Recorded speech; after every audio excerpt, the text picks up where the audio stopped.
lavish wedding setting in Hudson Valley, New York, Silas Caruso, a powerful, untouchable mafia boss, lets a thick leather wallet slip from his hand on purpose, right where it feels like an invisible trap has been set. Madison Crane, his bride-to-be, watches as a homeless woman with tangled hair and a torn coat. Kayla Mercer bends down, scoops it up, and quietly pulls a few bills with shaking fingers. In a single breath, Madison's faith in good people cracks in real time, while Silas's cold certainty hardens. In his world, there are only hunters and prey. But hours later, just as the ceremony is about to begin, Kayla shows up at the gate and demands to see the groom. No begging, no theatrics, only that wallet clutched like a promise. And when she's finally brought inside, she doesn't return it the way anyone expects. She returns it with something heavier than money, a secret that can shatter the wedding, expose Madison and her mother, and drag Silas back to the past he's buried for 8 long years. If this opening sent a chill down your spine, take a moment to like the channel and show your support. Share this story with someone who can't resist a fierce, table-turning twist that changes everything in a single breath. And don't forget to subscribe so you won't miss the next chapter waiting just around the corner.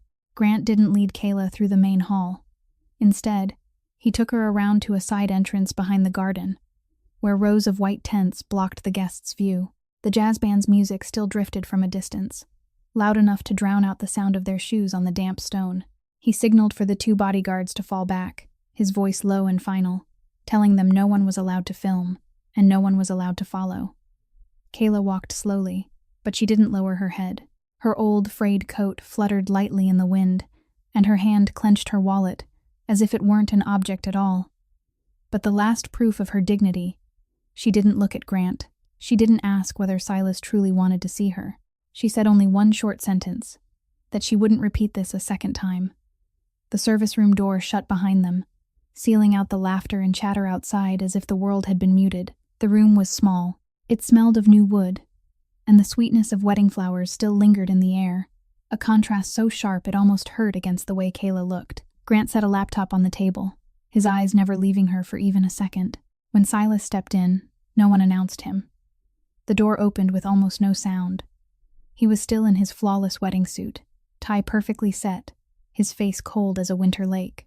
But in the instant his gaze met Kayla's, something caught, just a fraction of a beat, as if he'd heard his own name spoken inside an old dream.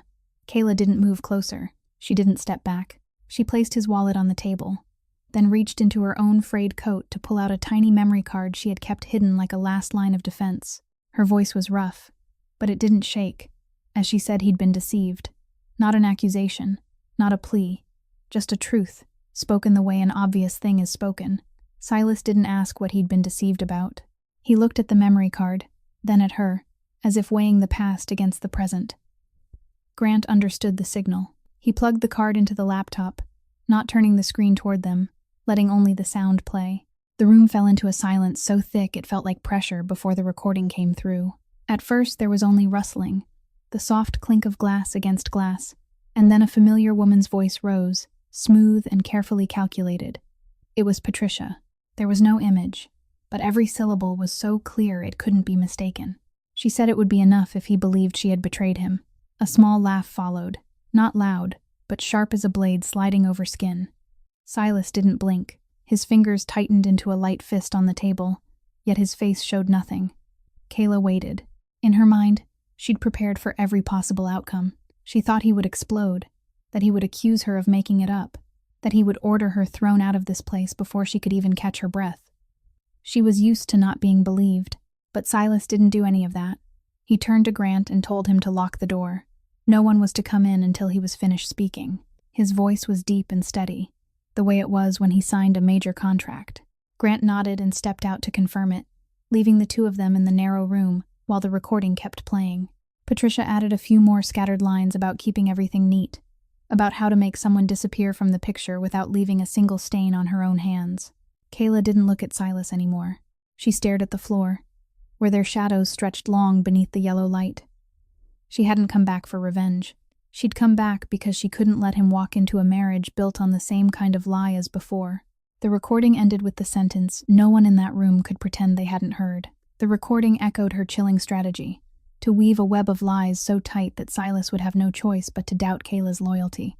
The air seemed to freeze in place, and in that moment, Silas Caruso understood that what Kayla had brought today wasn't a wallet being returned. It was the past he'd buried alive for 8 years, rising again in the middle of his wedding day. Outside the backstage area, the music kept playing as if nothing had happened, but the air had changed. Wedding planner Mara Klein moved between the tables with a smile stretched too tight, murmuring to the band to extend one more jazz number, signaling the service team to pour more champagne to fill the awkward gaps. The VIP guests in tuxedos and shimmering evening gowns began to lean closer to one another, their eyes sliding toward the door leading to the rear, where the groom had just vanished with a raggedly dressed woman. The whispers spread faster than wind, skimming the surface of the Hudson. Madison Crane stood on the white runner like a perfect statue, her smile still held in place even as the muscles in her face began to ache. Patricia moved in close, her hand resting lightly on her daughter's back as a reminder to stay calm. She lowered her voice just enough for the people nearby to hear, saying how unfortunate it was that security had allowed an outsider to come in and disrupt such an important day, saying Silas was only handling a small misunderstanding and would be back any moment. Madison matched the rhythm immediately, nodding to a few close guests, saying everything was completely under control. But in her eyes, a flicker of worry passed as she glanced toward the door that remained firmly shut. She turned to Rafael Ortiz, the event's head of security, her voice lowered but sharp as a blade, as she demanded he remove that woman from the property at once. Rafael didn't avoid her gaze, but he answered shortly that he took direct orders from Grant Weaver, and he wouldn't do anything further until he received new instructions. The reply landed like an invisible slap. Madison had never been used to being refused, especially not on the day she believed all power sat in her hands. She looked around for confirmation from Patricia, but her mother only tightened her grip on her daughter's arm, her eyes going cold for a brief moment, before softening again the instant a guest stepped in to ask how she was doing. Patricia shifted to a different tactic, walking briskly toward the backstage entrance with the gentle smile of a worried mother. She told Rafael she only wanted to check whether Silas was all right, that today was far too important for a small misunderstanding to ruin everything. But the door stayed closed, and Grant appeared to block her with a firm shake of his head. No one was going in. Not now. Patricia's arm paused midair, her smile freezing for a fraction of a second, before she turned away, as if nothing had happened. At the center of the garden, Madison remained where she was, the glittering lights reflecting off her flawless hair, but inside, a quiet fear began to spread. What she feared most wasn't that homeless woman.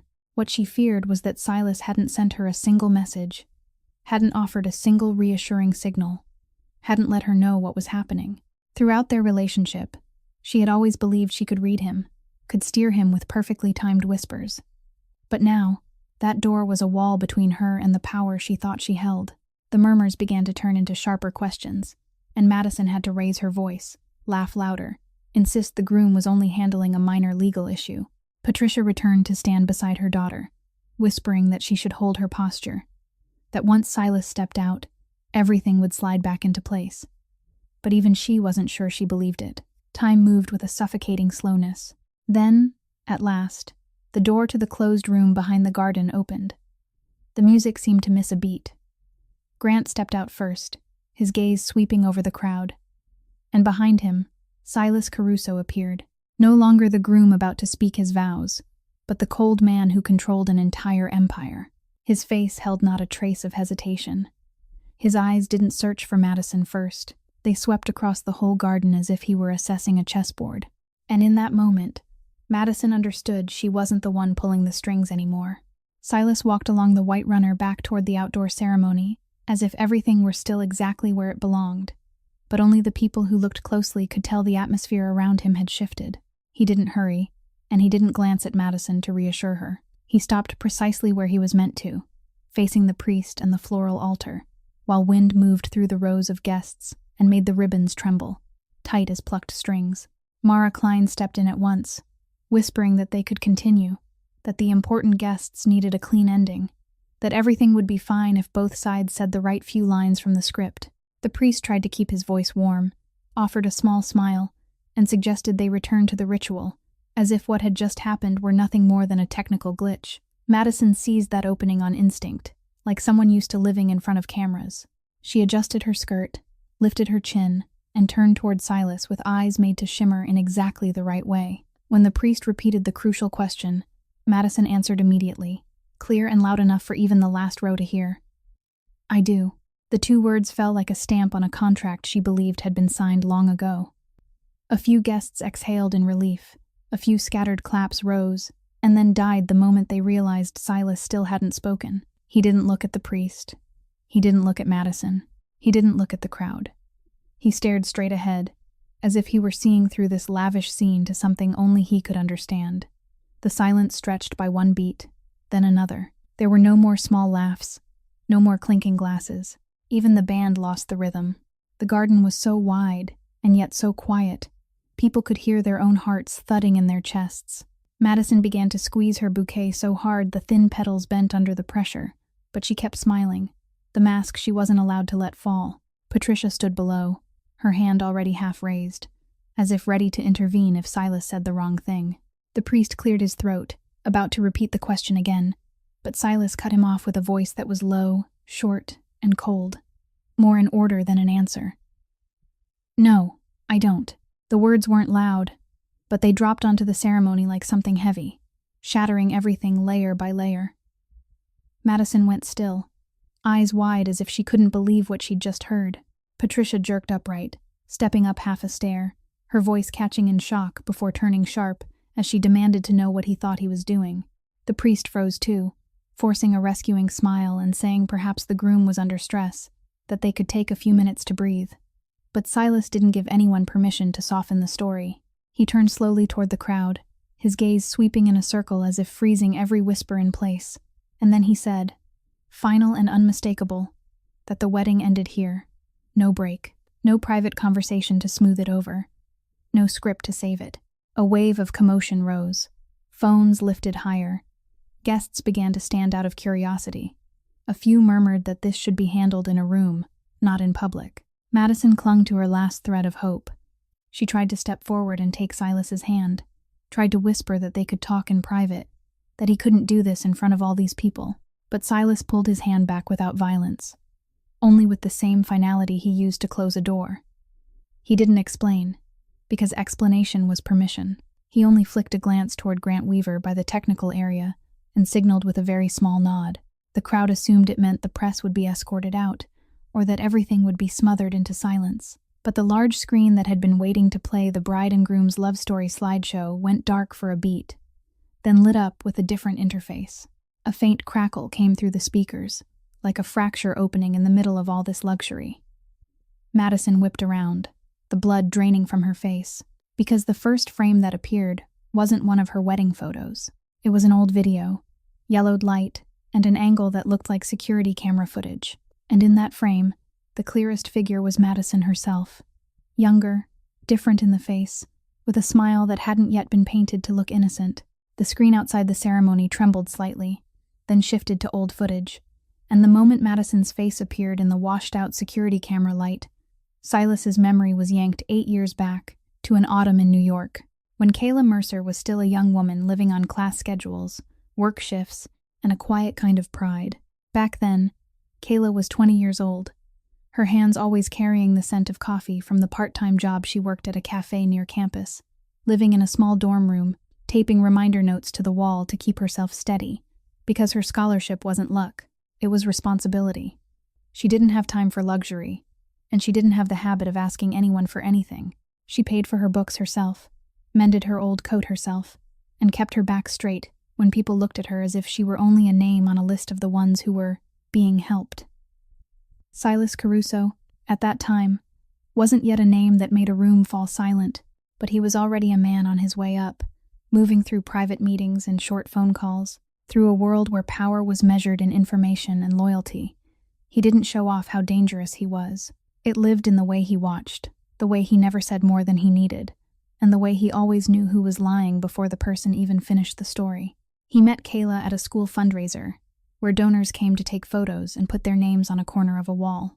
Kayla stood behind the drink station, serving as she always did, and when a guest dropped a sarcastic remark about kids living off scholarships, she didn't smile to please. She answered calmly that a scholarship wasn't pity. It was an investment. and she would make sure people never regretted placing their trust.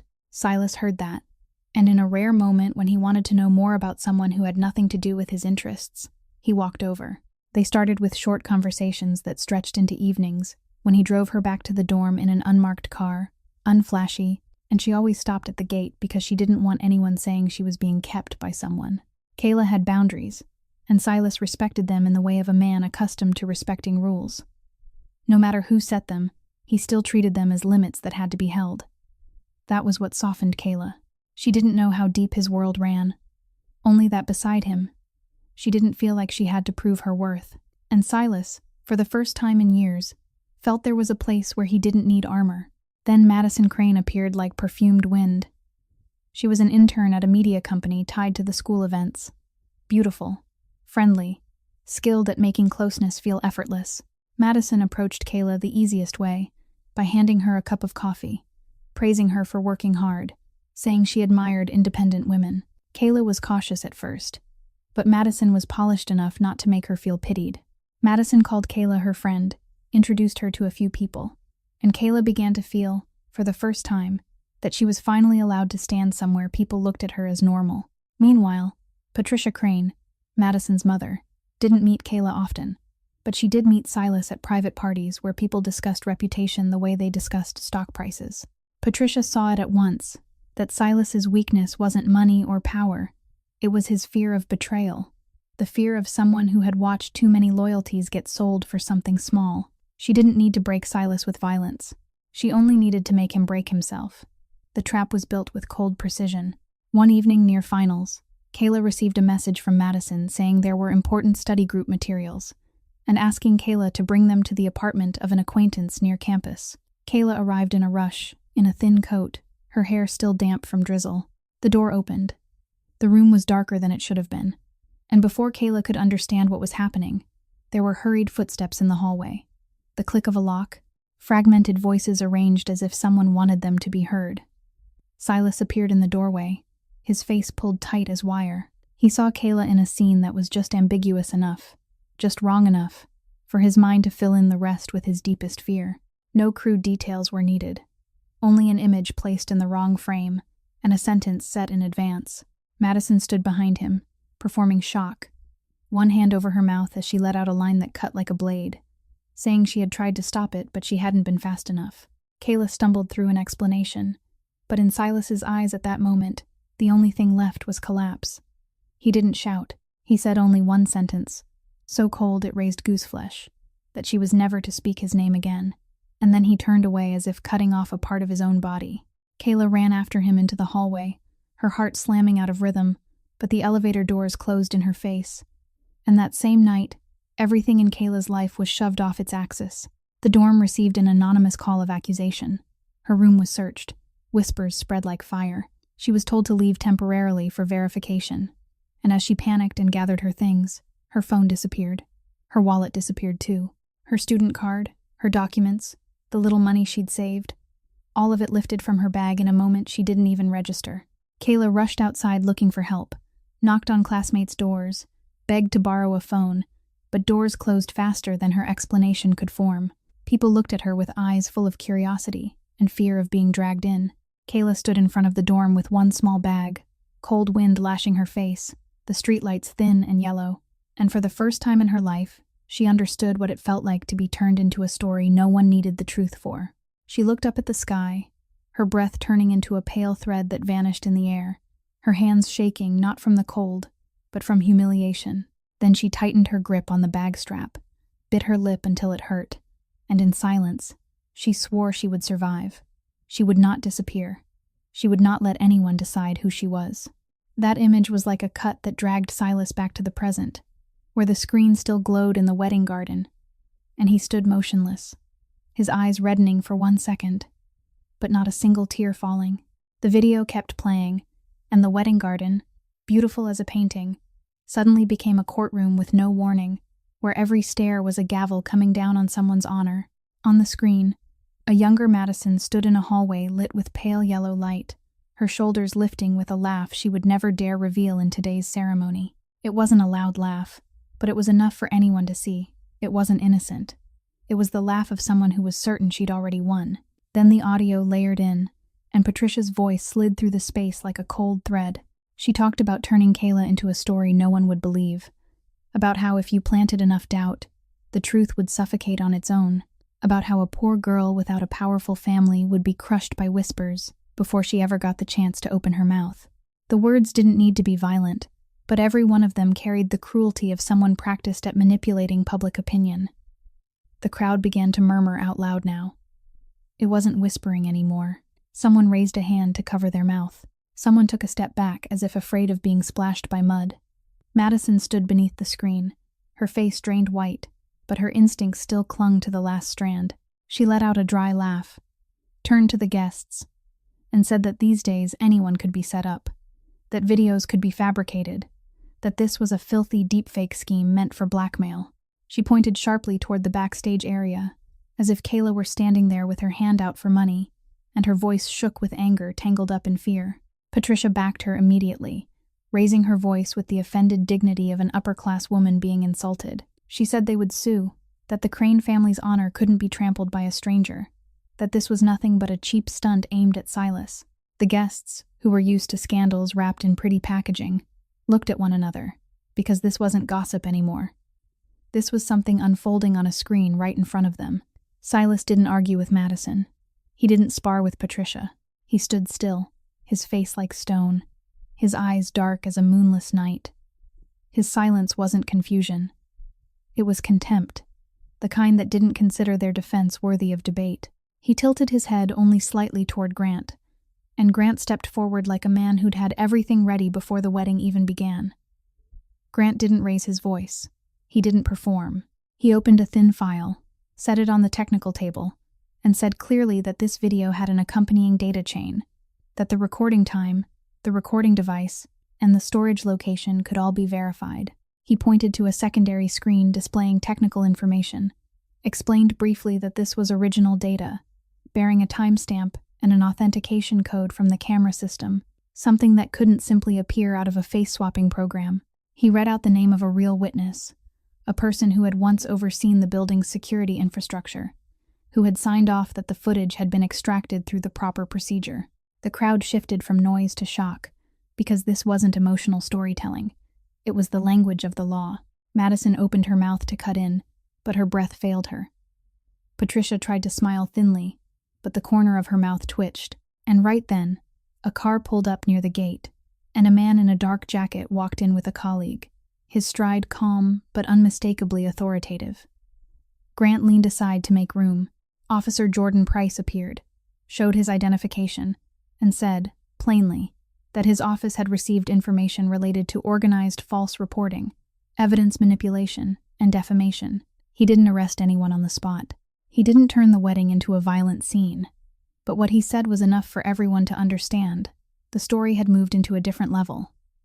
Patricia's expression changed at once.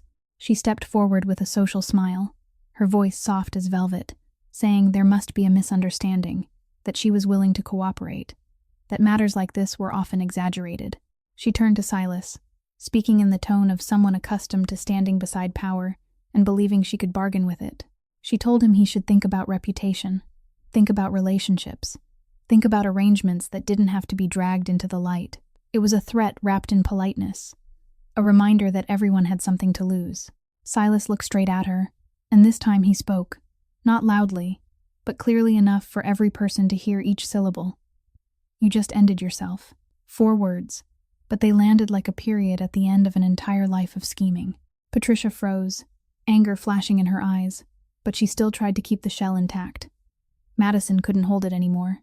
She whipped toward her mother, her voice cracking as she screamed that it was all her mother's plan, that her mother had told her to do it, that she had only followed along to have a better life. The whole garden seemed to explode. Patricia turned on her daughter, eyes wide with shock and fury, the polish of her upper-class restraint dropping away in a single beat. She snarled, demanding if Madison understood what she'd just done.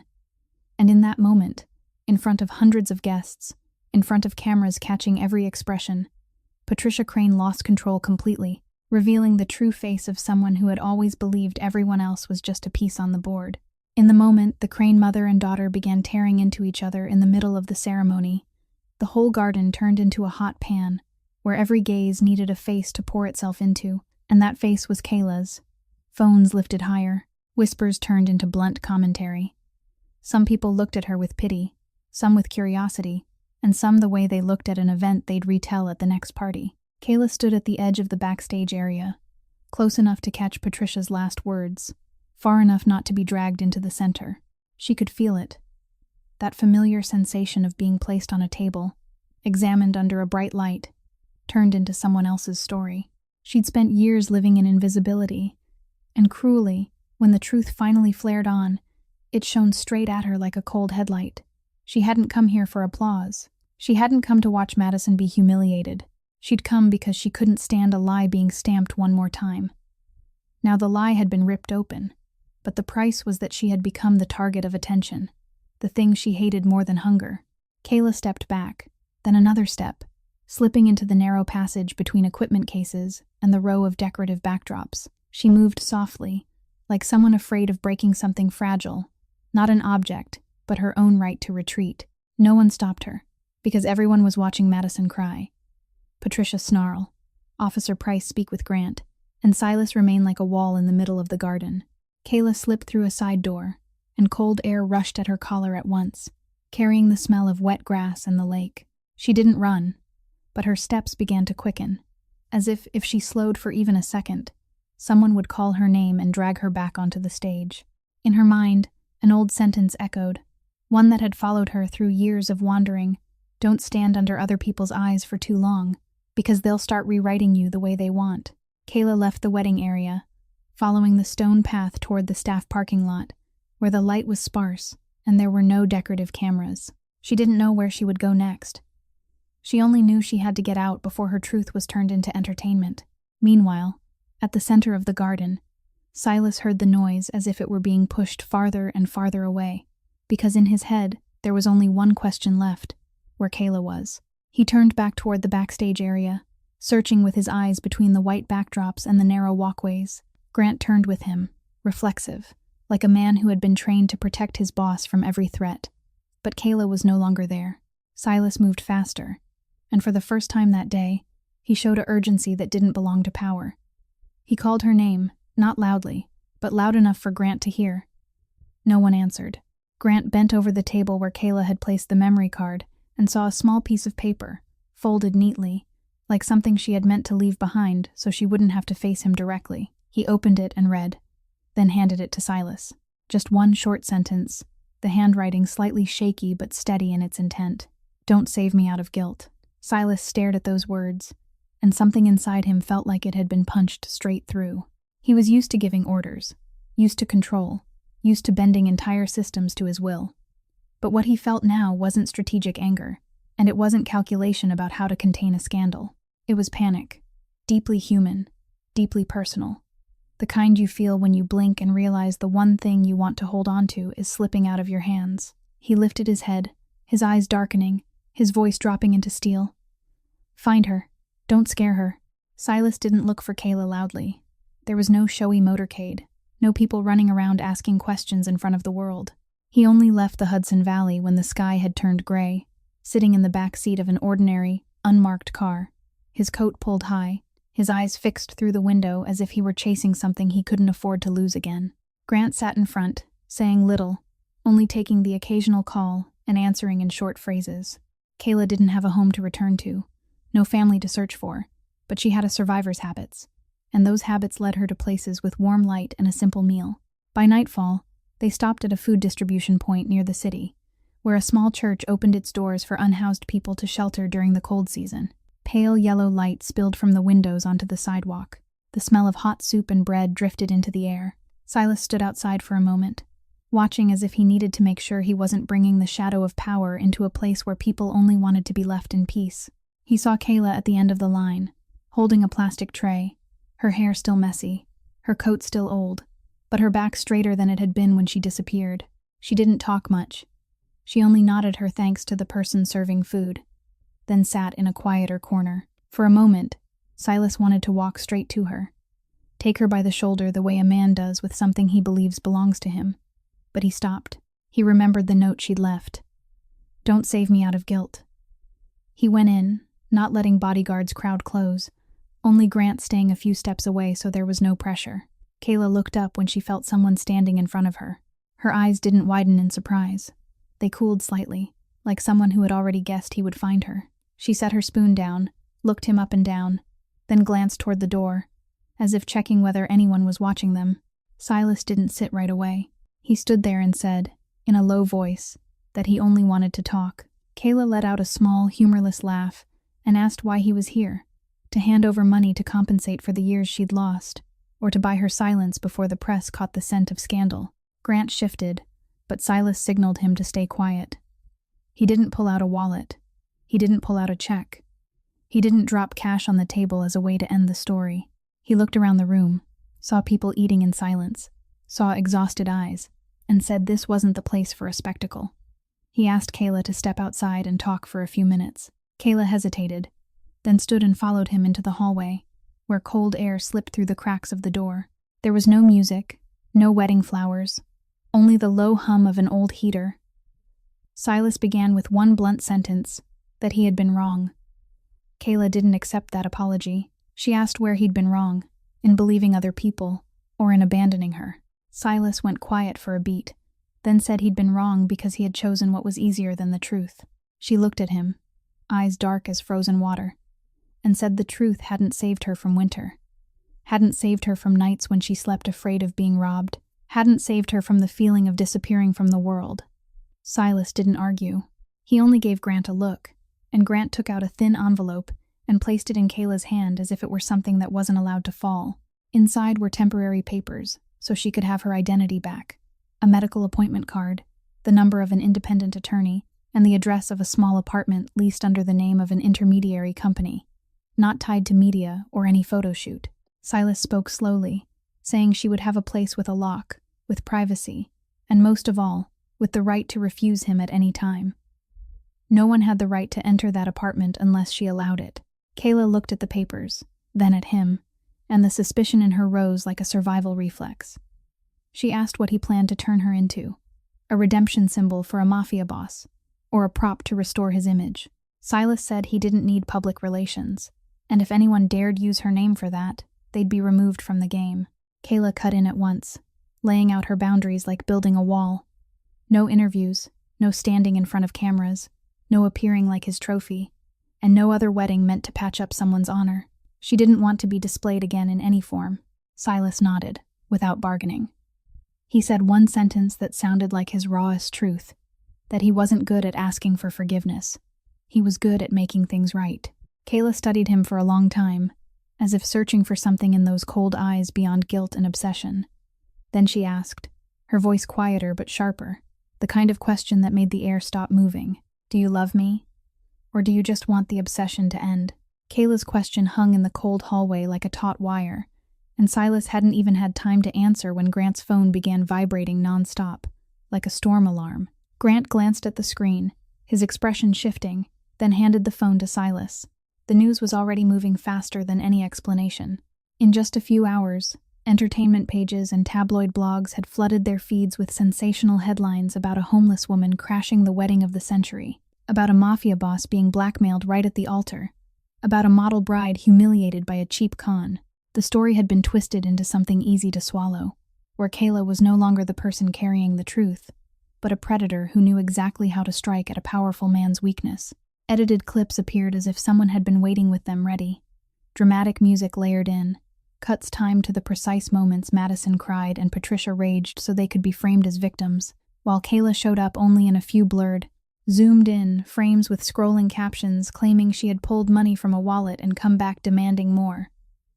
Patricia Crane didn't need to step out in public herself. She only had to make a few phone calls to the right people, send a few documents to the right places, and let the media machine do the rest. A lawyer spoke for her, saying the Crane family would sue for defamation, saying there were signs of extortion and image manipulation, saying what had been shown at the wedding could have been staged. An unnamed expert was brought onto a podcast to talk about deepfakes, as if that were the conclusion already stamped and sealed. Madison also appeared in a quick interview, eyes red, voice trembling like someone betrayed, saying she had only wanted one peaceful day, but had been dragged into something dirty. Everything moved with a smoothness that was terrifying, like a campaign written long ago, waiting only for the right moment to be activated. Kayla stood in the small apartment Silas had arranged, staring at her phone screen lighting up with headline after headline, and she felt a familiar chill crawl up her spine, the same cold from 8 years ago when her truth had been buried under rumor. Silas paced the narrow living room, his voice low but sharp, saying he could shut this down immediately, that he could make those sites go silent overnight. It was his instinct, the instinct of a man used to pressing a button and watching entire systems turn. But Kayla turned to him, her eyes tired but hard, and she said one sentence that sounded like a final boundary. "Don't turn me into an excuse." She didn't want anyone threatened because of her. She didn't want her story to become the reason power was unleashed on other people. She had endured enough of being used as a tool, whether a tool to destroy or a tool to save. Silas stopped. He looked at her as if he were learning something harder than any negotiation. Then he nodded. Grant shifted direction at once, like a man who knew how to build a defensive line with law instead of fists. He didn't chase scandal. He chased truth that could be verified. He contacted the church where Kayla had received food, requested statements from volunteers about how long Kayla had been there, requested confirmation that she wasn't someone who had appeared out of nowhere to make money, but a person who had been fighting to survive. He gathered a public timeline from nearby area cameras, from the wedding venue's entry logs, from Silas's own movements, to show Kayla had never had the chance to stage anything the way they claimed. He called the independent attorney Silas had introduced to Kayla and asked him to prepare a legal response, not an emotional post. Silas did something rare as well.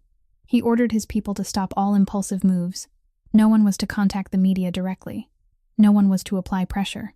They were only to provide data through legal channels. It irritated a few people inside his system, but he didn't care. Kayla sat on the edge of the couch, her hands wrapped around a cup of hot tea that still couldn't warm her, watching Grant work as if he were building a bridge for her to cross. And she realized, for the first time, someone was standing on her side without demanding she pay with silence.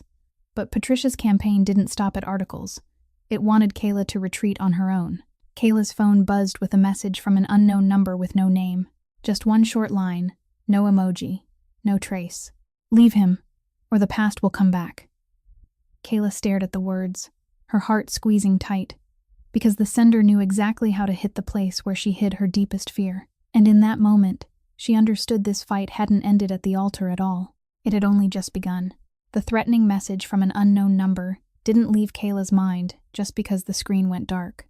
It followed her into mornings when she woke up in the small apartment with a secure lock, into the first steps she took outside when she still caught herself scanning for an exit, into nights when she heard cars pass on the street, and her heart flinched on its own, terrified the past would come rushing back. But Kayla had promised herself she wouldn't live on fear again, even if that fear came dressed up as protection, or what's right.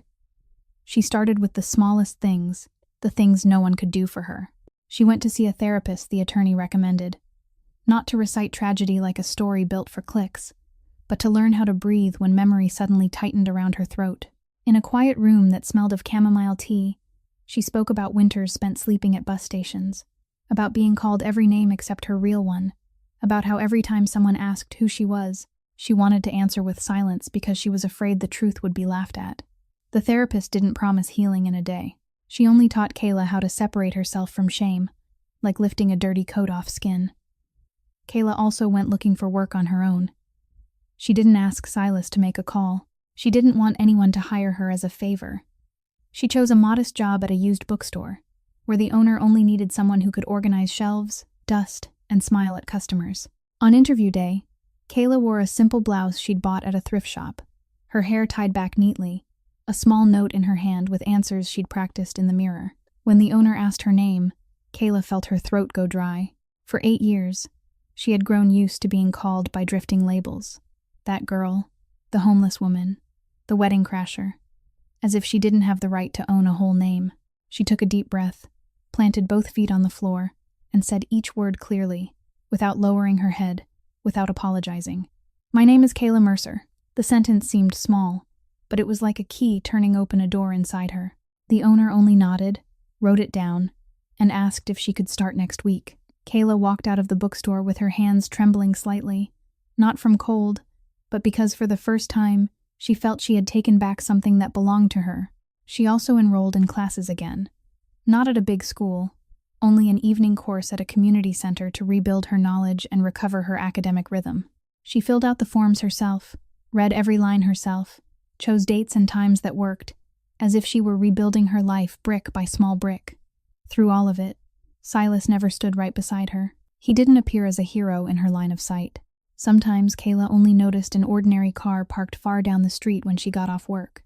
Saw Grant send a short message that the attorney had filed an official response. Saw a package of essentials left at her door with no note. Silas kept the promise he'd made, protecting her from a distance, not forcing himself into her space, not turning her into a condition for his emotions. Once, Kayla caught sight of him across the street under the glow of a traffic light, not stepping closer, only watching her like a man learning how to wait. Kayla didn't wave. She didn't turn her face away either. She just kept walking, but her steps were lighter, because she knew she wasn't alone against the media storm anymore. One night, while sorting through the few old belongings she'd carried through years of wandering, Kayla found something she'd hidden at the bottom of her bag like proof she had once been a person. It wasn't jewelry. It wasn't money. It was a library card with worn corners, the name Kayla Mercer printed on it, and on the back a small scratch, shaped like the letter S, a mark from the day Silas had picked it up, and joked that she held a library card the way other people held a ticket out of the dark. The card had no material value, but it was evidence that, once, she had belonged to a normal world where she was allowed to dream. Kayla held it in her hand for a long time, feeling as if she were touching the version of herself she used to be. Right then, her phone buzzed. An unknown number. A short, cold message with the same rhythm as before. Leave him, or the past will come back. But this time there was another line that made Kayla's blood seem to freeze. Don't forget the rainy night at the apartment on Harlow Street, where you knocked 3 times and no one opened. No one but the person who had built the trap would know that address.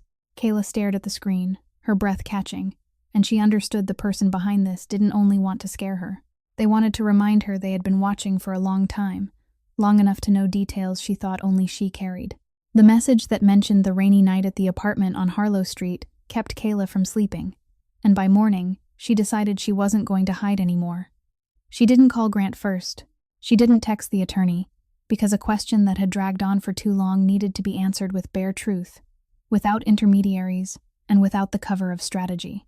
Kayla sent Silas a short message saying she wanted to see him, not at a luxury restaurant, not inside a high-glass office, but at a small cafe near the bookstore where she worked, a place where people said each other's names in ordinary voices, and no one knelt to power. Silas arrived on time, no bodyguards hovering beside him, a dark coat, his face still cold out of habit, but his eyes carrying a strange fatigue, like a man who had spent too many nights staring at the broken pieces he'd helped create. Kayla sat across from him, both hands around a cup of tea, and said plainly that she had received threatening messages, that they knew past details no one should know, and that she didn't want to be pulled back into a spiral where other people decided what she was supposed to fear. Silas listened without interrupting. Only when she stopped did he speak, not to promise protection like an order, but to confess something he had never said to anyone in the voice of a normal man. He said he had chosen Madison for stability, not because she was special, but because she was safe, in the way his world defined safety. A marriage that could be managed, written into contracts, used to soothe relationships and cover cracks. He said that in his world, softness was something people exploited, and truly loving someone was handing them a knife. He had believed that if he chose a woman who knew how to play a role, he would never have to place his heart on the table again. He paused, his gaze drifting to the window where people passed by in sunlight, and then he said the truest thing, that he had been afraid, not afraid of losing reputation, but afraid that the feeling of being betrayed again would turn him into someone even more ruthless than the man he was already trying to hide. Kayla listened without crying, without raising her voice. She looked straight at him like she was looking at a man no longer hiding behind a title. She said she didn't blame him with tears, because tears wouldn't return the years she had lost. But she also wouldn't accept being pulled into a love story as a way for him to redeem himself. She laid down her rules slowly, clearly, like placing boundary stones one by one. She needed agency. She needed the right to say no without being called ungrateful. She needed to walk at her own pace, not at the pace of a mafia boss trying to fix what he'd broken. She said she wouldn't rush into marriage, wouldn't stand in front of any cameras to make the story prettier, and wouldn't let anyone use her as a symbol of redemption or victory. Silas didn't react with the anger of a man used to giving orders. He nodded, then placed both hands on the table like a man locking himself into a commitment. He said, "You choose the pace, I'll follow." It wasn't a poetic promise. It was the largest surrender a man who lived by control could make. Kayla studied him for a long time, as if testing whether the sentence was only something said to get through the moment. Finally, she said only that she would try, but trying didn't mean belonging. Silas said he understood, and if he didn't, he would learn. They sat in silence for a few seconds, listening to the espresso machine hiss, listening to a child laugh at the next table. Ordinary sounds Kayla had forgotten what it felt like to live inside. When Kayla stood to leave, Silas didn't touch her hand. He only stood at the same time, keeping distance as if respecting an invisible line.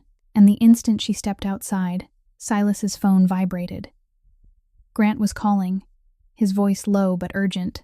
He said someone was offering to sell Caruso internal information to the Crane side, something that wasn't only about reputation, but could drag their entire system into a major investigation. Silas watched Kayla's figure recede down the sidewalk, then his eyes darkened. This time, the enemy wasn't only hitting Kayla with threats. They were aiming straight at the deepest part of his world, where a single leak could be enough to set off a storm. Grant's call wasn't just a warning about a leak. It was a signal that everything had to shift from reaction to control, and in the cleanest way possible. That night, while Kayla had returned to her apartment and forced herself to sleep after the cafe conversation, Grant sat in a small back office behind the attorney's firm, cold fluorescent light washing over scattered papers and the glow of his laptop screen. He didn't replay the video that had detonated the wedding. What he needed now wasn't emotion. It was the path of truth. Chain of custody. Who recorded it? Where it was stored? How many hands it passed through? Who touched it? And why it still existed after 8 years in a world where money could make almost anything disappear. Grant began with the smallest details, device codes and timestamps, lines of technical data that looked lifeless to outsiders but were the only things incapable of lying. He called the technician who had signed off on the building's camera system years ago, cross-checked the equipment serial numbers, requested archived access logs, then pieced everything together like assembling a picture that wasn't allowed a single wrong stroke. Every movement of the file needed a witness, a verification mark, a reason for existing. Otherwise, the Crane side would twist it into something else. Near dawn, a name surfaced on the screen like a needle-piercing fog. Aiden Locke, a former contractor for a security maintenance company who had once been hired briefly to inspect the system in the building where the trap had been staged. Aiden had left that line of work long ago, changed addresses, changed phone numbers, like a man trying to erase footprints. Grant didn't call him directly. He had the attorney send a formal request for a meeting, with guarantees of identity protection. By the next afternoon, Aiden appeared in a small conference room, a baseball cap pulled low, eyes flicking toward the door as if expecting someone to walk in. He didn't look like a man eager to be a hero. He looked like someone who had carried a secret like a stone in his chest for years. Grant placed a thin folder in front of him and said this wasn't a conversation to beg for kindness. It was a conversation to do things properly. Aiden looked up, lips pressed tight, and asked quietly whether Silas Caruso truly wanted the truth, or just an excuse for revenge. Grant answered that if revenge were the goal, they would have chosen a different road from the beginning, and that Kayla herself had forbidden them from turning her into an excuse. That made Aiden fall silent longer. Finally, he exhaled and said that 8 years ago, when he'd been called to check a camera issue, he had stumbled upon an irregular extraction. Someone had requested a specific segment of footage, while the rest was to be deleted. He had made a backup copy, not out of bravery, but out of a technician's instinct that whatever someone wanted erased was usually what mattered most.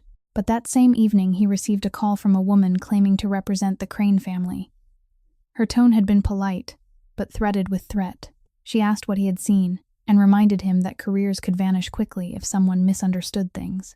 Aiden panicked, cut off contact, stored the copy in a private drive, and left the industry. He said he had finally sent the file to Kayla anonymously a week ago, unable to bear the guilt any longer after seeing her struggling on the streets. He had only kept it as insurance for himself. Grant asked why he was willing to step forward now. Aiden looked down at the table and said when the video exploded at the wedding, He realized he couldn't hide forever. If the Crane side were cornered, they'd come looking for anyone who had touched that file and make that person disappear from the picture. Grant opened another document. Not video, but a transaction record obtained through proper channels. He placed a finger on an old transfer from an intermediary account tied to the Crane ecosystem, routed through a shell company, then paid to a broker. Grant stated plainly that they had traced the money used to stage the setup, something they hadn't revealed at the wedding because they hadn't wanted to turn everything into a dirty war. Aiden stared at the numbers, his face draining of color, then nodded slowly, like a man who had just seen the devil's name written in ink. Silas wasn't in that room, but his decision moved through Grant and the attorney. No coercion, no threats. Protect the witness with legal agreements, safety assurances, and coordination with Officer Price, so everything would stand firm in court if necessary.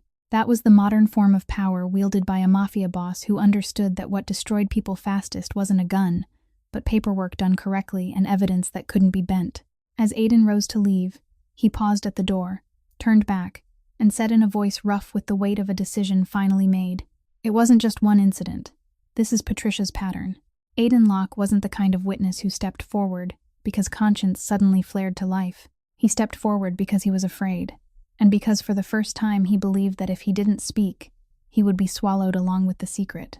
Grant understood that immediately, from the way Aiden's eyes kept darting to the door, from the way he held his distance like a man afraid of being touched. That was why the next meeting didn't happen at a police station or inside Caruso offices, but in a neutral law office, where every word was recorded into minutes, where power couldn't pound a table and had to pass through signatures instead. Aiden sat across from them, fingers laced tight, his voice rough as he stated his terms, before offering a single additional detail. He wanted anonymity.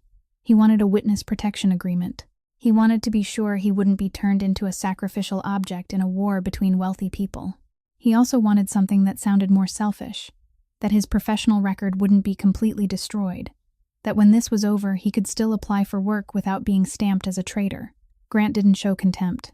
He only nodded and said it was reasonable, but everything had to follow procedure. There would be no verbal promises. When Kayla heard Grant's report, she went quiet for a long time. She had prepared herself for a world that wasn't fair, but part of her still wanted to believe the truth was valuable enough on its own for people to protect. She looked down at her hands and remembered nights standing outside a convenience store just to ask for a cup of water. Remembered all the times she had to explain she wasn't a bad person, only someone who had run out of road, and she let out a sentence that sounded both bitter and exhausted. Even the truth has a price. Silas didn't answer with comfort. He only looked at her, then said that price wouldn't be hers to pay, because she had already paid enough with 8 years of losing her name.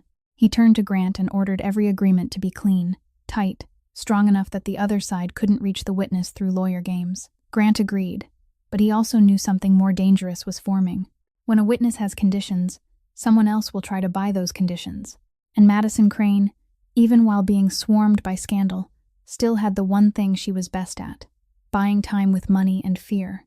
Madison didn't show up in public. She didn't call Aiden directly. She used an intermediary, a woman at a media agency that had once worked with the Crane family, to send an invitation that looked like a career opportunity. Aiden received the email, saw the fee being offered if he signed a clarification statement saying he wasn't certain about the file's origin, just one ambiguous line, enough to weaken the entire chain of custody. Aiden read it again and again, cold sweat breaking out. He wasn't rich. He didn't have a system behind him. And the truth was, fear didn't pay the bills. He called Grant, didn't say it outright, only asked whether, if he ended up in court, anyone would actually protect him, or only protect the story. Grant replied that they would protect him with law, with agreements, with verifiable truth. But Grant also couldn't lie and say there was no risk. When Aiden hung up, he sat alone for a long time in his rented room, staring at his phone like it was a door opening onto 2 roads. One was money and silence, a short road, clean, apparently safe. The other was truth and a prolonged confrontation, where he could lose everything. Meanwhile, Kayla kept going to work, trying to hold on to a normal life, but she could feel the pressure tightening like rope. Every unknown text, every unfamiliar person lingering too long outside the used bookstore, every call with nothing on the other end, brought her back to the threat about the past. Silas kept his distance, but his presence felt like a protective shadow, making her steadier while also making her afraid she would become the reason for another war. Grant raced time, pushing the attorney to finalize the witness protection agreement and coordinating with Officer Price to prepare the next step. But Madison didn't wait. She increased the pressure another way, without violence, only by planting the feeling that Aiden wasn't safe, even if he stayed silent. An anonymous post appeared on a professional forum, mentioning a technician who had interfered with camera data, hinting at vague misconduct. An old friend texted Aiden asking if it was true he was mixed up in the Caruso situation. Those little psychological hooks were enough to keep Aiden from sleeping. And then, late one night, Grant received a message from Aiden. Not long, not polished, only one sentence that sounded like a confession from a man standing at the edge of a cliff. "I'll testify if I'm still alive to make it there." After Aiden's message to Grant, Kayla thought the pressure would shift toward the courtroom and the media, but Madison chose another direction, quieter and more ruthless, aiming straight at the place where Kayla was trying to rebuild her life with her own hands. One morning, as Kayla unlocked the bookstore and dusted a shelf near the window, the owner called her into the back room with a voice that sounded different, cautious, and worried. On the table sat an envelope, with no return address, along with color printouts and several screenshot pages. Kayla saw her name on the first line, and her heart dropped like stone. There were photos of her and Silas, but cropped at strange angles, time distorted, as if she were receiving something from him in the dark. Attached were chat messages presented as evidence, cold sentences, numbers laid out like a contract, and a closing line claiming Kayla had blackmailed a Mafia boss in exchange for money and housing. The owner didn't shout. He didn't insult her. He only asked whether she could explain, because he didn't want the store dragged into a scandal. Kayla stood still, her mind blank for a few seconds, that old sensation returning like a hand around her throat. She had lived this moment before, the moment when someone placed a story over her head and waited for her to collapse. Her first instinct was to run, like 8 years ago when the dorm doors closed, when her phone vanished, when every explanation was swallowed by suspicious eyes. She glanced toward the door, heard customers flipping through books outside, and in her head one sentence echoed, "Leave before they look at you like trash." Then she remembered what she had said at her interview. "My name is Kayla Mercer," and she understood that if she ran today, she would run forever. Kayla took a breath, asked the owner for time to clarify, and requested permission to call her attorney. The owner nodded, but he said something that hurt more than doubt. "I believe you're a good person, but I don't want to be ruined." Kayla nodded without blame. She stepped outside through the back door and called Grant with shaking hands, forcing her voice steady. Grant listened without swearing or reacting emotionally. He only told her not to sign or admit to anything, and to send him every file immediately. Kayla photographed each page, each image, each chat segment, sent them off, then returned to stand in the back room facing the owner with a strange exhaustion, as if she had aged years in a single morning. The owner asked if she was involved with Silas Caruso. Kayla didn't deny it and didn't dramatize it. She said she was involved with the truth, and someone was using lies to kill that truth. About an hour later, Grant called back. His tone was steady, but Kayla could hear keyboards tapping and voices in the background, like a race in motion. Grant said the images had been manipulated by merging timestamps from 2 separate sources, with compression artifacts showing editing at specific layers, and that the chat logs were fabricated because the metadata didn't align, the fonts and formatting matching a common screenshot template generator. He would send Kayla a concise technical comparison, simple enough for a non-expert to understand the fabrication. Grant added something more important, that Silas wouldn't appear at the bookstore, because his presence would cast Kayla as a shadow under power, and Kayla needed to reclaim her position with her own truth. Kayla listened, her heart pounding, both afraid and grateful. She returned to the back room, placed her phone on the table, and opened Grant's email. The comparison document was clear, each inconsistency circled, each sign of manipulation explained in short sentences. Kayla handed it to the owner, without pleading, without trying to make herself pitiful. She said this was a dirty move, and she would pursue it to the end, but she respected his right if he wanted her to step away temporarily to protect the store. The owner read in silence, then looked at Kayla longer than before. Finally, he exhaled and said he would give her a chance, but she had to promise not to let the store be dragged into another storm. Kayla nodded. When she stepped back to the counter, A customer waiting asked if she had any books about starting over. Kayla offered a thin volume with a faint smile, and inside her was a feeling that was both painful and solid, because she hadn't run. But when her shift ended, and Kayla opened the small mailbox outside her apartment, she found a white envelope from a government office. She tore it open, read it, and her face went cold. The letter required her to appear for identity verification due to inconsistencies in her records. It wasn't a friendly invitation, it was an official summons, and Kayla understood someone was trying to pull her into a maze of paperwork, where a single misplaced mark could cost her everything all over again. The letter demanding identity verification yanked Kayla out of the rhythm she had only just stitched back together, and the next morning she walked into the government building with the feeling of entering a windowless room. The hallway was long, the light a pale white, the smell of old paper mixed with cleaning chemicals, and plastic chairs lined up in rows where people sat with their heads down, waiting to have their names called. Kayla held the envelope in her hand, her palm damp with sweat, but her back stayed straight. She wasn't alone. The attorney Grant had arranged walked beside her, saying little, only reminding her to answer truthfully and let him handle the procedural parts.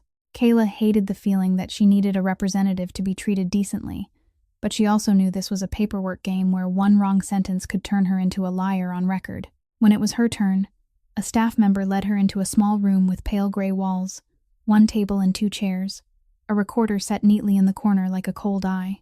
The interviewer was an official with an even voice, not overtly harsh but sharp as paper cuts, who began by asking Kayla to confirm her full name and date of birth, then immediately shifted into rapid questions, as if testing where she might stumble.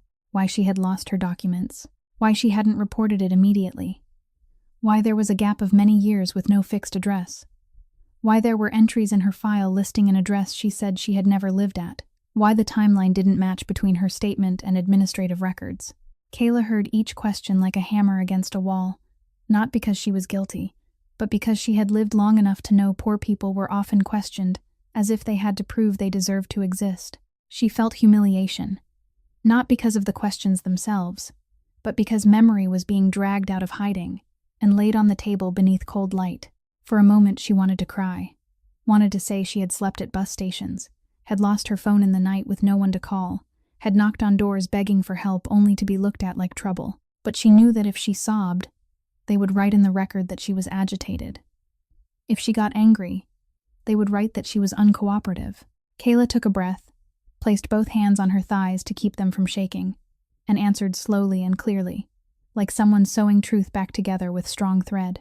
She said she had lost her documents on a chaotic night when she was forced to leave temporary housing, that she had tried to report it, but she had no phone, no address to receive any response, and when you have no place to stand, every procedure turns you into a ghost. She said she had no intent to deceive. Her only goal had been to survive the next day. The interviewer cut in and asked whether she had proof. Kayla looked straight ahead and said she had no physical proof for every night she had slept outside. But she had the one truth no one could take from her. I survived. That's the one truth no one can take. The sentence wasn't meant to win sympathy. It was meant to keep her dignity from being crushed into numbers in a flawed file. Grant's attorney intervened at exactly the right moment, not arguing emotionally, only requesting that every question be documented properly, requesting the specific reason for the summons, and submitting the temporary documents Kayla had been issued recently. He stated that Kayla was in the process of restoring her legal identity, that every change had been handled through legal channels, and that if there were discrepancies, the agency needed to specify which source data conflicted. The interviewer looked briefly irritated to see Kayla wasn't alone, but continued pressing, producing a printed page showing that the system had once recorded an update to Kayla's address and contact number years earlier, an update Kayla insisted she had never made. Kayla stared at the printout, her heart tightening, because that address wasn't one she had ever lived at, yet it was almost the perfect trap, enough for someone to claim she had lied. The attorney leaned in to examine it closely and asked for the update date and the account used. The interviewer replied that the system only logged an employee code, not a name, because the data was old. At that exact moment, another staff member stepped in, leaned close to whisper something to the interviewer, and the interviewer's eyes shifted, just slightly, like someone who had realized something wasn't right. Grant's attorney saw it too and requested a pause so he could copy the system record under the right to access the file. The interviewer hesitated, then agreed within limits. The unexpected twist lived right there. Because when they dug deeper, they found signs that a field had been manually altered, outside the automatic process, and the edit timestamp aligned with the period when the Crane family had been cleaning up the fallout from the trap years ago. Kayla heard those words and felt ice slide up her spine. She no longer believed this was a simple administrative error. This was someone's hand on her life, a hand that had been there for a long time and still hadn't let go. When Kayla and the attorney stepped out, Officer Jordan Price was waiting in the hallway, not in uniform, but with the walk and eyes that made people lower their voices without thinking. He said, plainly, that he had just received an internal report about irregularities in Kayla's file, and he didn't believe it was accidental. He looked at Kayla like a witness, not a suspect, and said there could be a Crane hand inside the system. And if that was true, this wouldn't be just media smears anymore. This would be a real investigation. What Officer Price said about signs of file tampering didn't just chill Kayla, it made Silas understand that this fight had reached the deepest layer of the system, where the smartest enemies didn't use fists, but paperwork to kill. That night, after Kayla was escorted home safely, and the attorney continued coordinating with the agency, Silas returned to an unmarked office building where the most important Caruso meetings never appeared on any calendar. The air in the conference room was thick with the scent of wood and black coffee. Men in dark suits sat around a long table, no one raising their voice, but the whispering tension was visible in their eyes. They wouldn't criticize Silas openly, because everyone knew that was career suicide, yet they couldn't hide their unease. Some believed the boss had let emotions steer him off course. Some worried that media pressure and investigation would drag down projects, funds, shell companies. Others saw Kayla simply as a vulnerability, a weak point that could be exploited to fracture the entire organization. Silas entered without ceremony. He placed his phone on the table, looked at each man like reviewing a risk register, and said in a low voice that starting today there was a new rule, non-negotiable. Anyone who touched Kayla, directly or indirectly, would be considered acting against the organization's interests. No matter the excuse, no matter whether fear or money was the motive, the outcome would be the same. A few brows tightened, voices cautiously suggesting they only wanted to protect Caruso from exposure. Silas didn't argue. He said Kayla wasn't exposure. Kayla was truth, and this organization had survived because it protected its own truth before defending lies others invented. Someone dared to ask whether, if media attacks continued and investigators dug deeper, they should handle it the usual way and extinguish the fire early. That was the trap they hoped Silas would step into, to turn him into the violent image rumor painted. Silas looked at the man, eyes cold, and the fake-out unfolded in silence. He didn't shout. He didn't slam the table. He only nodded to Grant. Grant opened his laptop and projected an internal financial dashboard, columns of numbers and access logs. Silas said calmly that anyone thinking of putting out fire with dirty methods was forgetting that the biggest fires always started inside, from a hand taking money from the wrong place and believing no one would notice. He didn't name anyone yet. He spoke about discipline through law and money, forces more frightening than threats. Within 10 minutes, Silas revoked 2 executives' access to a critical project, froze this month's profit distribution for a specific group, and reassigned signing authority without explanation. No one was dragged out. No one was struck. Yet the room fell silent, because they understood that being removed from the circle of trust in this world meant losing the air you breathed. When one man opened his mouth to object, Silas simply said, "This wasn't a discussion, it was a notice." Then he switched to another screen and added that any unauthorized contact with the Crane side would be treated as information leakage under internal contract, subject to recovery actions, lawsuits, and asset freezes. It was punishment without blood, but far more terrifying because it destroyed lives legally. After the meeting, Grant pulled Silas into a smaller room and showed him a short report. He had reviewed call records and data access logs over recent days, and one name surfaced. Not a frontline operative, but a mid-level financial manager with access to shell accounts. That individual had transmitted encrypted data packages outward at the exact time Madison began her counterattack, with fabricated media and witness pressure. A quiet reveal, but cold enough. Someone inside was feeding Madison. Silas didn't look surprised, as if he had been waiting for this moment. He only asked Grant whether he was certain. Grant nodded, saying the evidence wasn't yet enough for immediate confrontation, but sufficient to set a counterintelligence trap. Silas said there was no need for something elaborate. Let the man expose himself. As Grant prepared to move, another alert appeared on the internal legal screen. An anonymous complaint had been filed with a financial oversight agency, accusing a Caruso-affiliated company of laundering money through irregular transactions, supported by documents that looked official. Silas read the headline, and his eyes darkened. This was no longer about smearing Kayla. The traitor had tried to frame him with a financial charge heavy enough to drag the entire empire underwater, and if he misstepped, Kayla would be crushed alongside him in a storm his enemy had carefully engineered. The session was held in an investigative conference room. No towering wooden bench like in courtroom dramas, just a long table, recording devices, a few flags in the corner, and cold white lights that made everyone look more exposed and less able to hide. No one here was allowed to perform. Officer Jordan Price sat at the head of the table with a prosecutor, his voice steady as he opened the file, and stated clearly that the purpose was to clarify a chain of fabrication, data manipulation, defamation, and interference with official records. Patricia Crane entered with the posture of someone accustomed to walking through rooms of power, impeccably dressed, jewelry restrained, her social smile still resting on her lips. Madison walked beside her, makeup carefully done, but her eyes tired, like someone who had spent nights crying and calculating at the same time. Their attorney sat down and placed his briefcase on the table like a shield. Across from them, Kayla sat with the independent attorney Grant had introduced, her hands resting neatly, not curled inward, though her heart beat fast inside her chest, because here truth was no longer a story. It was a record. Silas wasn't in the room, by agreement, to avoid turning the session into a display of power. Grant was present, but one step back, making sure Kayla wasn't overshadowed. Officer Price began not by replaying the video that had detonated the wedding, but by presenting the verified legal fragments uncovered afterward. System access logs, the history of manual edits in Kayla's administrative file, correspondence trails with media outlets, and traces linking Crane representatives to tabloid sources. Patricia maintained her composure, saying this was all a misunderstanding, that she couldn't control everything written online, that she herself was the victim of a smear campaign against her family. Madison nodded along, her voice trembling but softened, emphasizing how her wedding day had been ruined and her mental state shattered. The prosecutor didn't argue emotions. They went straight to the point Patricia couldn't polish away. They called in a witness. Aidan Locke entered, no longer hiding under a low cap, though his hands still trembled slightly.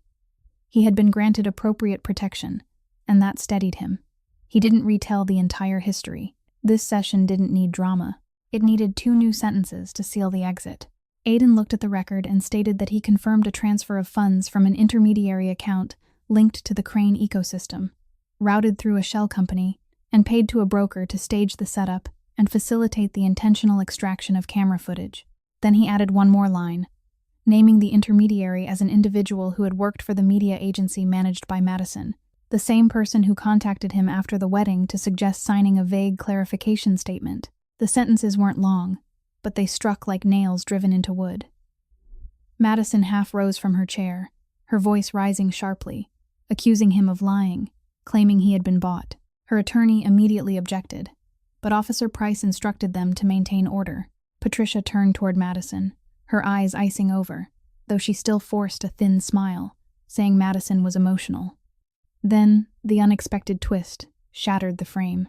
Madison spun toward her mother, her voice breaking, no longer contained, declaring that everything had been her mother's plan, that her mother had taught her how to manipulate people, that her mother had insisted she keep Silas at any cost, because he was the only ticket securing their family's stability. Madison said she had only followed the strategy, that her mother had cleaned up the mess before and promised to do it again. The room went silent for a full second, as if all the air had been pulled out. Patricia looked at her daughter like at a true betrayer, and this time, she couldn't perform. She struck back instantly, her voice sharp as a blade, telling Madison not to pretend to be a victim, that Madison had always been the most ambitious one, that she needed no lessons to use others as stepping stones. She said if Madison hadn't wanted it, she could have stopped, but she had chosen to go all the way. Mother and daughter tore into each other in front of the official record, in front of people immune to tears and reputation. Kayla sat there, feeling as though she was listening to two people competing for the right to be cruel. And she realized the most frightening thing about power wasn't money. It was the ability to make people forget the boundary of conscience. The prosecutor invited Kayla to speak. No one asked her to recount her tragedy. Just one statement for the record about impact and intent. Kayla stood, steady, eyes forward, voice clear and calm, not raised in anger, but measured like an oath. I don't need them to hurt the way I did. I only need them to never do this to anyone else. The room fell completely silent, because she wasn't asking for sympathy. She was demanding a boundary for society. Officer Price nodded and recorded it.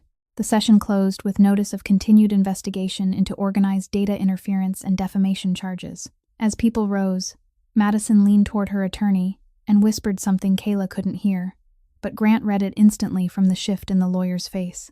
Madison was playing her final card. She was threatening to sell information about Silas, things she knew from the wedding preparations and connections she had accessed, in exchange for leniency.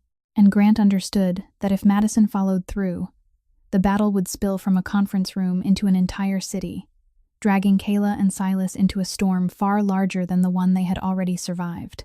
After the confrontation session, the media didn't fall silent as many had hoped. It shifted to another level, where every headline placed the name Silas Caruso beside words like investigation, financial ecosystem, and shadow power. News channels dissected his every move, invited experts to speculate about whether the Caruso empire was trembling, and replayed images of the canceled wedding as a symbol of a fractured reign. The financial complaint filed by the internal trader began to draw attention from oversight authorities. There was no conclusion yet, but the mere phrase "under investigation" was enough to make partners hesitate. Kayla saw it all on the television screen in her small apartment, heard her own name woven into a narrative far larger than herself.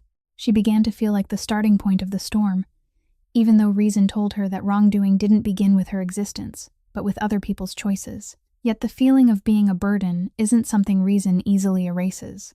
That night, heavy rain fell, wind striking the windows as if reminding them nothing was settled. Kayla sat on the floor and opened the small bag that had followed her through so many years. She folded a few clothes, slipped the old library card into the inside pocket of her coat. She didn't write a note. She didn't dramatize the decision. She only thought that if she left, at least Silas wouldn't have such an obvious vulnerability to exploit. She was used to disappearing so others could be safe. As she pulled her suitcase toward the door, a soft knock sounded. Silas stood there, rain on his coat. No bodyguards, no noise. He looked at the suitcase, looked at Kayla, and didn't ask where she planned to go. He stepped inside, closed the door so the wind wouldn't drive rain across the floor, and stood at a distance that didn't invade her space. He said he knew the media was pulling him into the eye of the storm, knew the complaint could open a long chain of investigations, and knew Kayla was thinking she was the cause. Kayla didn't deny it. She said she didn't want to be the excuse people used to attack him, didn't want her name tied to a war that could cost him everything. Silas shook his head gently, his voice low but not commanding. I didn't save you to ease my guilt. I choose you if you choose me back. The sentence wasn't ornate, didn't promise protection through power. It placed responsibility on equal ground. Kayla looked at him for a long time, listening to rain strike the glass like time knocking at the door. She understood that if she stayed, she would face pressure, cruel words, unknown risks. But if she left out of fear, she would repeat the old circle where others decided her path. She set the suitcase down and spoke her final conditions slowly, as if carving them into the air. No rushed wedding, no turning her story into a public relations strategy. No one, including him, stepping over her boundaries when she said no. And if one day she felt herself pulled into a role that wasn't hers, she would walk away without asking permission. Silas listened to every condition and nodded without hesitation. He said he agreed, not because he was afraid of losing her, but because if he couldn't respect those boundaries, he didn't deserve to be chosen. Kayla stepped one pace closer, not out of weakness, but because she wanted her choice to be active. She said she was staying not out of fear, but because she wanted to see whether they could build something not rooted in power and guilt. Outside, the rain kept falling, but inside the small room, there was no longer the sound of a suitcase being dragged. At that moment, Silas's phone vibrated. The attorney was calling, voice serious but steady, informing him that a new complaint had been filed, targeting a shell company within the Caruso system, along with a request for a comprehensive audit. The war wasn't over. It had only shifted into another chapter where truth and power would continue to collide. Kayla listened and didn't step back. She looked at Silas and said that if they moved forward, they would move with truth and law, not fear. Silas nodded. The stormy night closed, not with a fairy tale, but with a mature decision, a commitment between two people who had once lost faith, yet still dared to try again. This story isn't only about a mafia boss and a homeless woman. It's about the value of dignity, about how truth can be buried but never erased if someone dares to stand for it. It reminds us that no one should be defined by another person's wrongdoing, and that the choice to stay or leave must come from self-respect, not fear. How did this story make you feel? Have you ever stood before a decision that made you want to run, yet chose to stay because you believed in your own worth? Share your thoughts in the comments so we can listen from the depth of your heart. If you enjoy emotional stories layered with meaning like this one, don't forget to subscribe, like, and share to support us, and watch more compelling videos every day. Thank you for staying with us until the end. Wishing you health, joy, and peace in each day ahead. Goodbye and see you in the next video.